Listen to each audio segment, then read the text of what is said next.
नमस्कार, जय हिंद। मेरा नाम सुधीर और आप देख रहे हैं एशिया कप स्पेशल। मैच तो भैया कल इंडिया श्रीलंका के बीच था, लेकिन छुप छुप कर पाकिस्तानी लोग भी देख रहे और मन मार के भारत वालों की सपोर्ट भी कर रहे थे। जी हाँ, भगवान बेचारे को जो ना दिखाए वो कम है। बेइज्जती भी हो रही और बेइज्जती से उभरने का मौका भी नहीं मिल रहा। असल में हुआ ये कि भारत ने पाकिस्तान को इतनी बुरी तरह से हराया, उनके नेट रन रेट जमीन के नीचे दफन होकर खुदकुशी कर ली। ऐसे में वो रन रेट के हिसाब से तो क्वालिफाई नहीं कर सकते थे, इसीलिए उनको श्रीलंका की हार चाहिए। इसीलिए बेचारे बुझे मन से ही सही, लेकिन उनको भारत को सपोर्ट करना पड़ा। लेकिन जैसे ही भारत की बल्लेबाजी फ्लॉप हुई, पाकिस्तानियों की नॉर्मल भिंडी रोना स्टार्ट हो गया। मोटे मोटे आंसू बहाकर कहने लगे कि हमारे खिलाफ तो इतना अच्छा खेल रहे थे, अचानक से पाकिस्तान को बाहर करने की बात आई तो श्रीलंका से भी हारने लगे। तभी पाकिस्तानियों से कहना चाहूंगा कि ज्यादा टेंशन मत लो।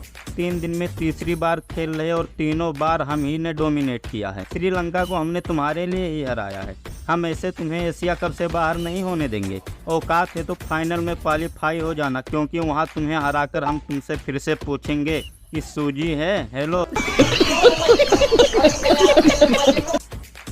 लेकिन कल पाकिस्तान टेंशन में आ गए। क्यों, हम आपको बताते हैं। कप्तान रोहित ने पहले टॉस जीता और बल्लेबाजी करने का फैसला किया। सोचा वही करेंगे जो पाकिस्तान बांग्लादेश के साथ किया था, और सही बताएं तो शुरुआत भी बहुत बढ़िया थी। कप्तान रोहित शर्मा और सुमन गिल लगातार तीसरी हाफ सेंचुरी की पार्टनरशिप बना ली। रोहित भैया क्या झन्नाटेदार फॉर्म में लग रहे थे। जो छक्का लगाकर उन्होंने इंटरनेशनल में अपना 10,000 रन पूरे किए। हो सके तो एक बार उसे जाकर जरूर देखिएगा। मेरे लिए तो शॉर्ट ऑफ टूर्नामेंट वही था। सब कुछ बढ़िया चल रहा था, लेकिन हमारी हंसती खेलती जिंदगी में एंट्री हुई बेला लागे। 20 साल का यह लड़का जिसने हाल ही में श्रीलंका के लिए खेलना शुरू किया है। एक नई श्रीलंका स्पिनर को अपना विकेट गिफ्ट करना तो टीम भारत के लिए परंपरा, प्रतिष्ठा और अनुशासन है।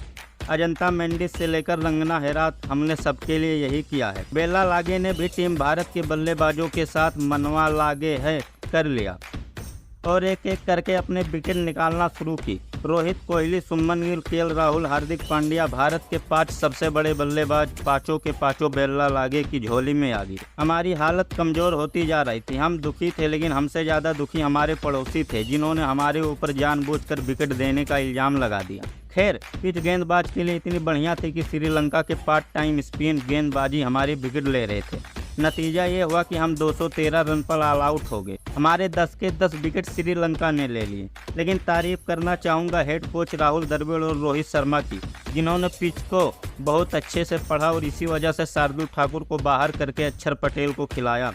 214 का छोटा सा टारगेट डिपेंड करने जब हम उतरे तो जसप्रीत बुमराह और सिराज अहमद एक्शन में थे। पावर प्ले के अंदर ही श्रीलंका की 3 विकेट उन्होंने बांटे, लेकिन श्रीलंका छोटी छोटी पार्टनरशिप करके अपनी स्कोर बढ़ाती गई और 7वें विकेट पर हुई पार्टनरशिप ने तो हमारी आंखें फाड़ दी।